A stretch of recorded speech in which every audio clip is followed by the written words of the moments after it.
જામનગરના સુભાષ બ્રિજ બન્યો જર્જરિત।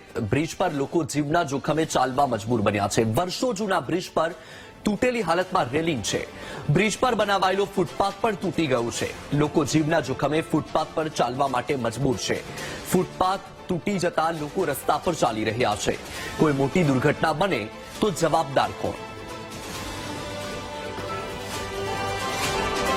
સુભાષ બ્રિજ આવે છે જે રજવાડાના વખતથી બનાવેલો છે અને લગભગ 100 થી વધારે વર્ષો થઈ ગયા છે, પરંતુ છેલ્લા 5-7 વર્ષથી આ મહાનગરપાલિકાએ આમનું લોકાર્પણ કરી અને રિનોવેશન કર્યો। પરંતુ અત્યારે તમે જે ફૂટપાથની હાલત જુઓ છો કે ફૂટપાથની હાલત એટલી બધી ખરાબ થઈ ગઈ છે કે લોકો અહીં સાંજના સમયે વોકિંગ કરવા માટે અને હવા ખાવા માટે આવે છે, પરંતુ આ હાલત જોઈ અને કોઈ પણ અત્યારે અહીંયા આવતું નથી। અને અત્યારે આ ફૂટપાથ તૂટેલી છે, એની નીચે ઇલેક્ટ્રોનિક કેબલ જાય છે। એ કેબલ પર પથ્થરોના લીધે આપણે અત્યારે જોયું કે એ તૂટી ગયા છે।